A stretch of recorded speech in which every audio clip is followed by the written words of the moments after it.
Hello and welcome live from New Delhi. You're watching DD India Live. I'm Gautam Roy. Coming up in the next 30 minutes. At least 10 people have been killed in an Austrian school shooting, including the suspect, confirms Graz mayor. US Commerce Secretary says second straight day of US-China trade talks in London are progressing well. US President deploys more than National Guard troops and Marines to Los Angeles to quell protests. California governor says he'll take legal action against Trump's authoritarian moves. And the 2026 Formula One calendar is out. The championship begins with the Australian Grand Prix in Melbourne on the 8th of March.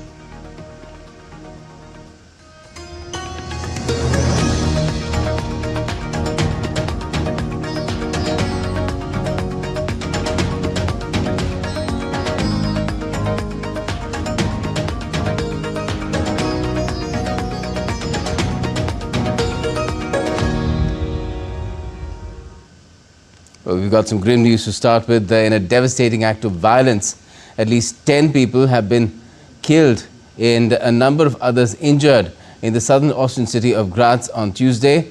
Many of the injured had been taken to hospital following the terrible tragedy. The police gave no initial toll but said several people have been injured. A local police spokesperson said the area has been secured. People had been evacuated from the school and relatives of the victims and pupils were being cared for. According to the Austrian police, the perpetrator in a school shooting has also been, he's either dead or killed. Early morning at 10 a.m. we got the alert that several shots were heard in a building. We started a police operation after this, including with the task force Cobra. At the moment, the situation has been secured and no, there is no more danger for other civilians. However, there were several deaths. Several world leaders have reacted with shock and horror over the incident, including French President Emmanuel Macron, and the European Union has offered its condolences to the families of the victims and the entire city of Graz. Well, let me start with the absolutely horrible and tragic news that we've just heard regarding events in a school in Graz, in Austria. We would like to offer our deepest condolences to the families of the victims and the entire city of Graz, and we stand together in mourning and while we seek clarity in the wake of this horrible event in a school. Let's get you more. Joining me from the newsroom is my colleague Jessica Taneja. Jessica, very grim news to be talking about, but just tell us a little bit more about this incident and about Austria in general. One hears of school shootings taking place in the US. There have been multiple cases, but Austria, is that unusual or not?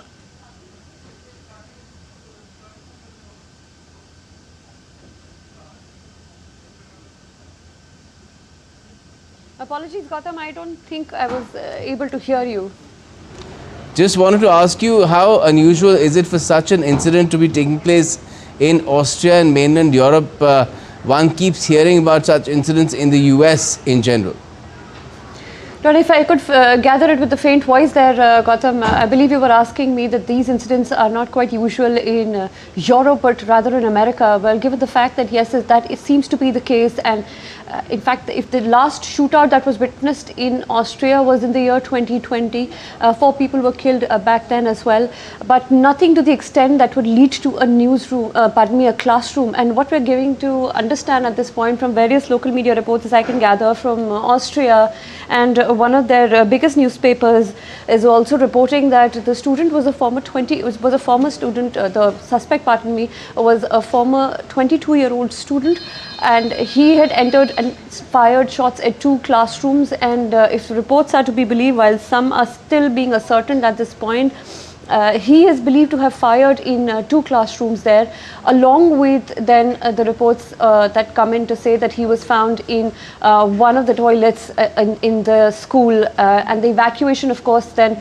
was done in the entire school. But then again, these are similar scenes we've seen in the United States and not in Europe, where in fact there is a huge problem when it comes to gun laws and the First Amendment. We've heard time and time and again this debate come up with not just presidential elections, but also they drive quite a lot of poll numbers here and there.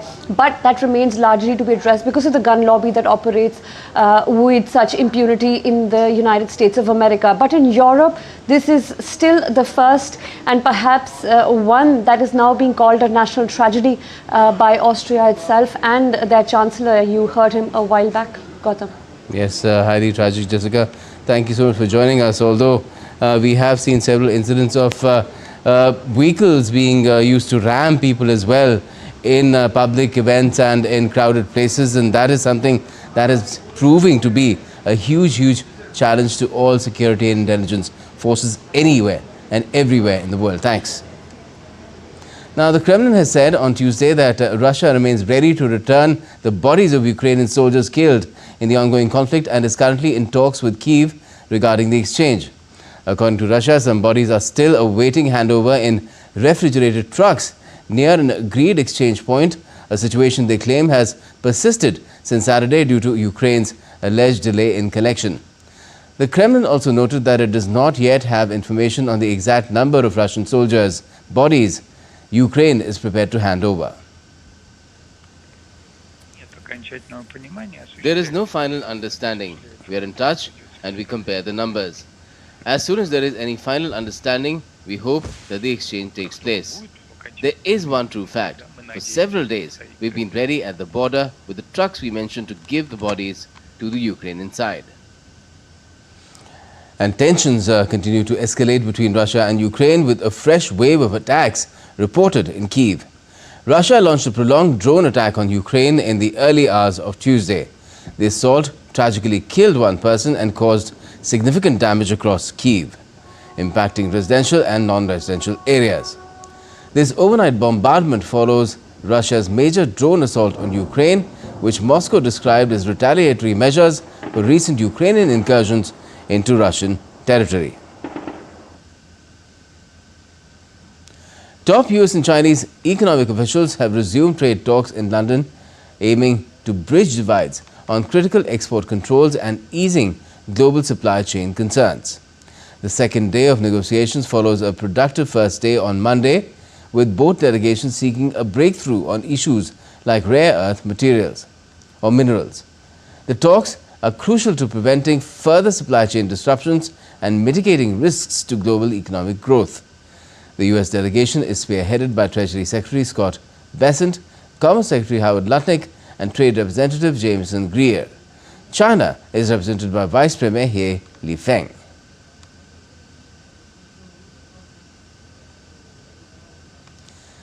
Now, this trade war started by US President Donald Trump with his tariff barrage targeting almost all nations has led to a rebalancing of trade already.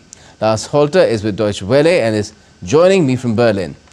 Good afternoon to you, Lars. What are we seeing or really looking at in terms of the latest trade numbers?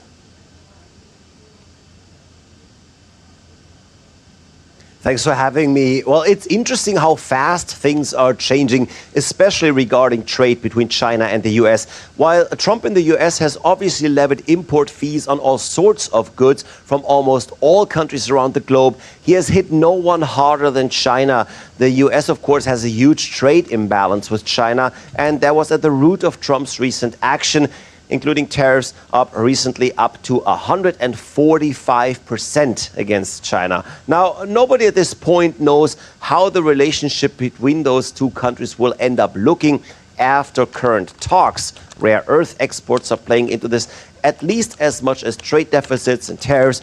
But looking at the very latest numbers, we are seeing that China's exports to the US fell 35% in May compared to a year earlier.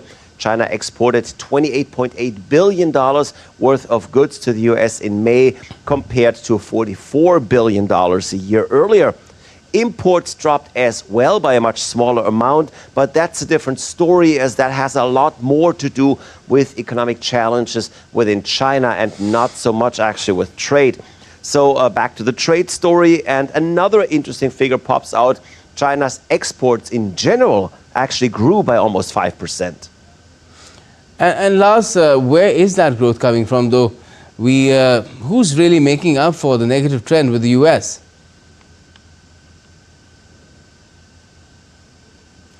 It's Europe, as many had been expecting, and it is Germany indeed to a very large part. China's exports to the European Union are actually up 12% compared to a year ago, and exports to Germany went up over 21%. So we're seeing that the trade war between the US and China does indeed have major effects here on our shores, and specifically in our country, in Germany.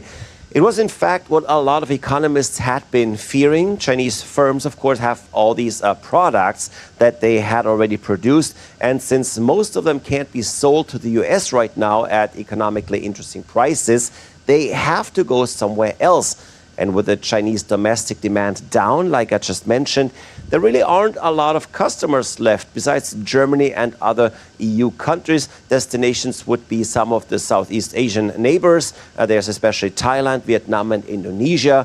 And that's where we are right now. And Lars, how indeed are companies reacting to these trade difficulties?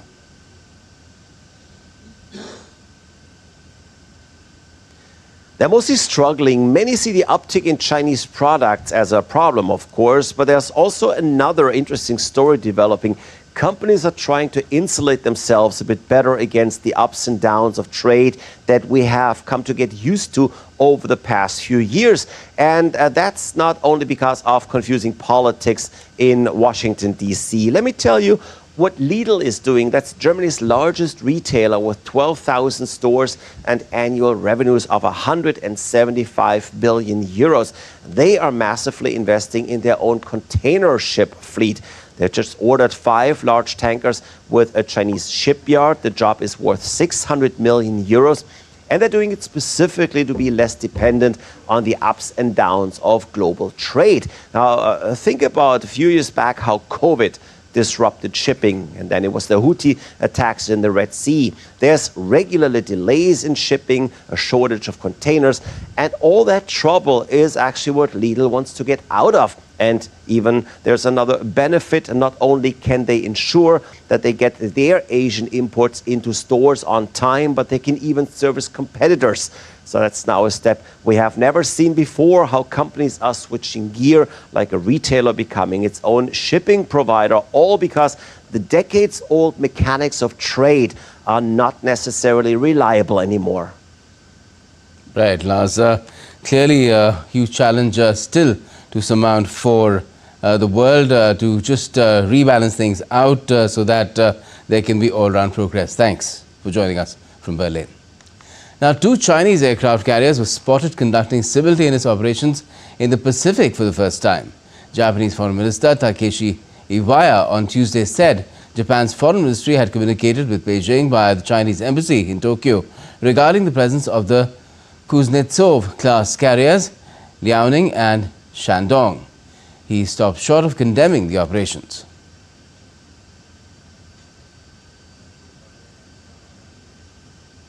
And still to come in this edition of DD India Live.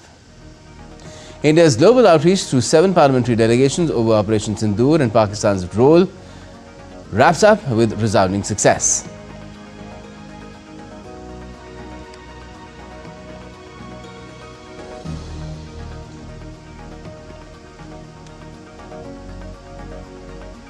And West Indies wicketkeeper batter Nicholas Puran announces his retirement from all forms of international cricket.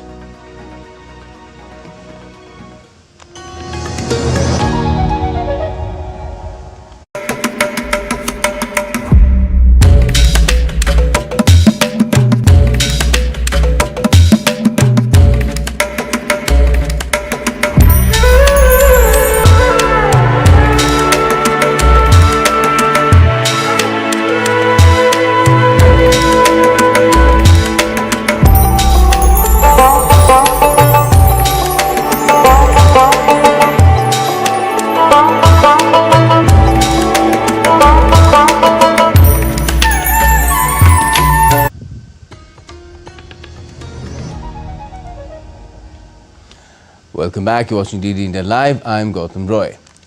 Now, on the ongoing anti-ICE protests, the United Nations has urged for joint efforts to prevent the escalation of militarization in Los Angeles.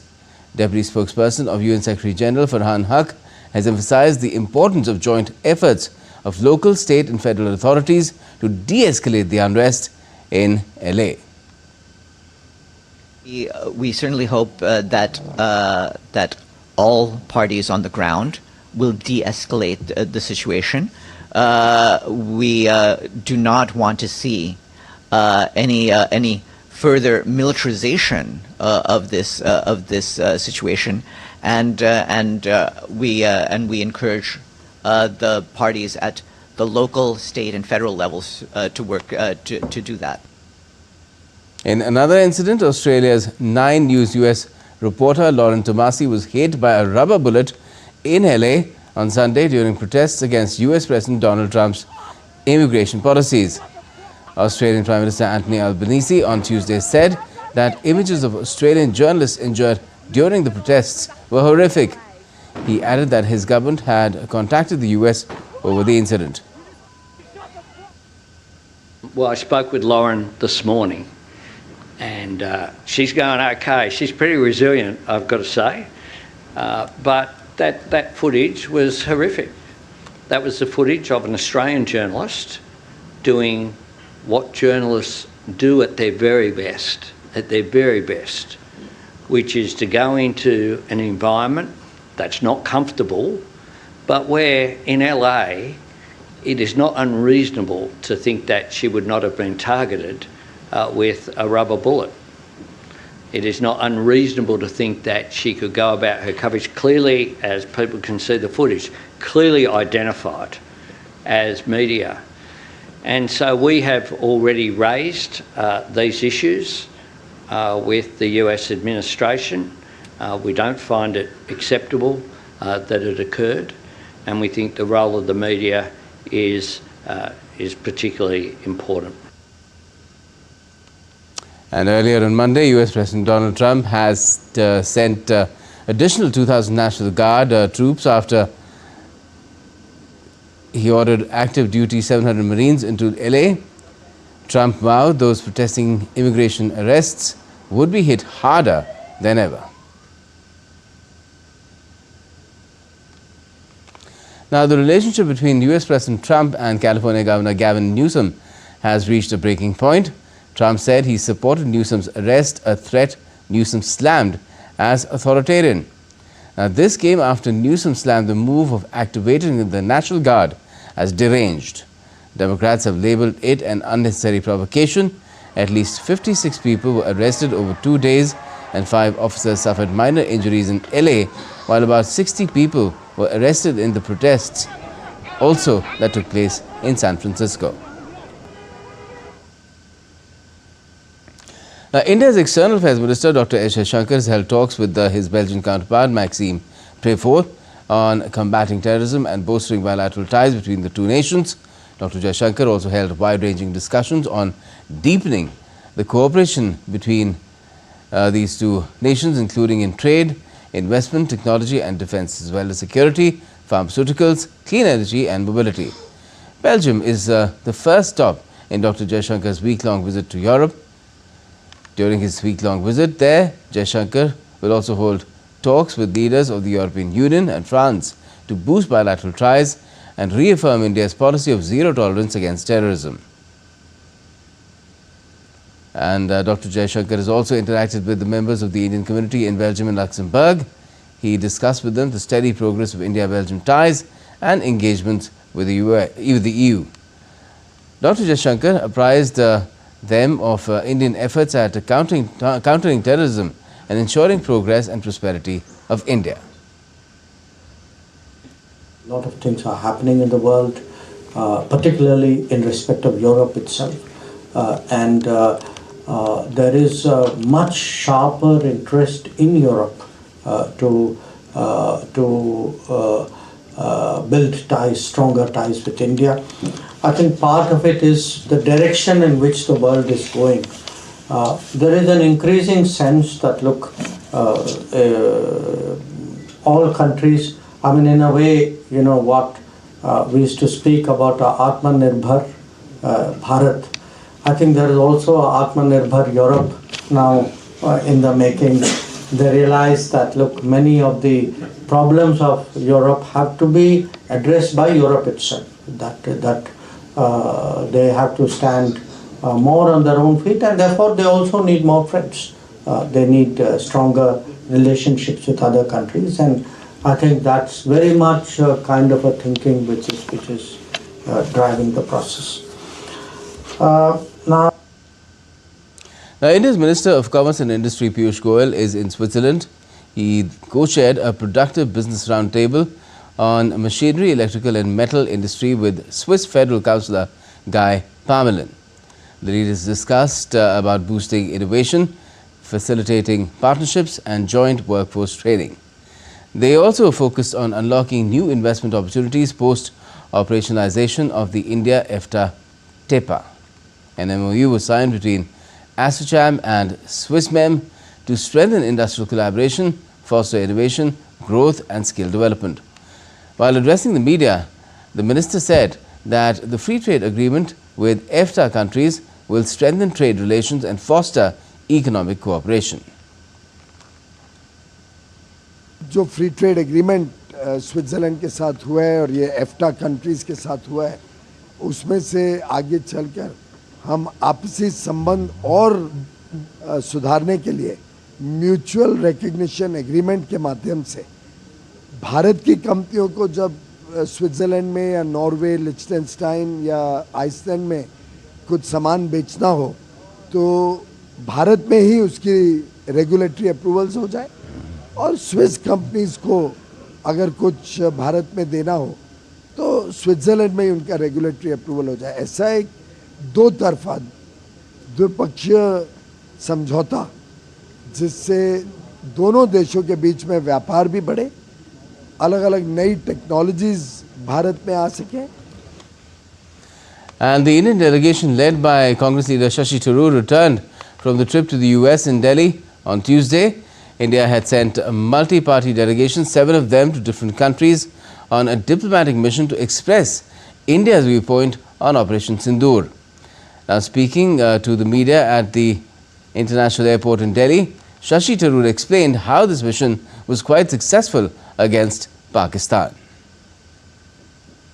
I think it was a very good visit. We were all very pleased with the way in which the 5 countries we went to received us. We thought we had good results everywhere, high quality meetings, presidents, prime ministers, vice presidents, very senior interlocutors everywhere. And at the same time, there was complete understanding and support for our position, for why this whole thing had been triggered off at Pahalgam, what our reaction had to be. In fact, many of the people we spoke to specifically expressed respect for the restraint we had shown in our reaction. So I would say that we have come out of this extremely well. And as far as the government is concerned, I think the purpose of sending MPs to both demonstrate the unity of India across political lines and at the same time to deliver an effective message to government officials, legislators, think tanks and opinion makers, as well as media, and where appropriate the diaspora, all of this was very thoroughly fulfilled. And the all-party parliamentary delegation led by BJP Member of Parliament Ravi Shankar Prasad also returned to India on Sunday after a diplomatic tour of several European nations.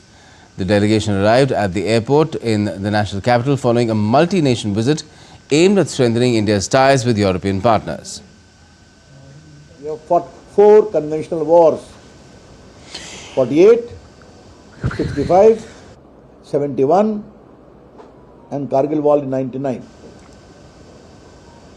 इन चारों में हम aggressor कभी नहीं थे, हमने जवाब दिया और उन्होंने ये भी क्लैरिफाई किया कि हम लोग पाकिस्तान की जनता के खिलाफ नहीं हैं, समस्या वहां के जनरल्स हैं, इसलिए पाकिस्तान की जनता भी त्रस्त है। Sports now. West Indies wicketkeeper batter Nicholas Puran has announced his retirement from all forms of international cricket on Tuesday. Cricket West Indies has thanked Puran for his contributions to the national team in a statement as well. Puran hangs his boots as the most capped West Indies player in T20 internationals with 106 matches and the leading run scorer with 2,275 runs. In one-day international, he has played 61 matches and scored 1,983 runs. Formula One has announced the 2026 calendar on Tuesday. The championship begins with Australian Grand Prix in Melbourne on the 8th of March. There will be 2 races in Spain next season, with Madrid making its debut in September, and Italy's Imola has been dropped from the 24-round calendar. China's Shanghai circuit will host round 2 a week later as the sport enters a new engine era, with Cadillac also arriving as the 11th team. Japan will host round 3 as a standalone event on the 29th of March. The season will end in Abu Dhabi on the 6th of December. And that's all we have for this edition of DD India Live, but let us know your thoughts on the news of the day. And for those on the go, you can get all the latest news and updates from India and across the world on DD India's mobile app. It's available on both Android and iOS. Just scan the QR code on the screen, download the app right away.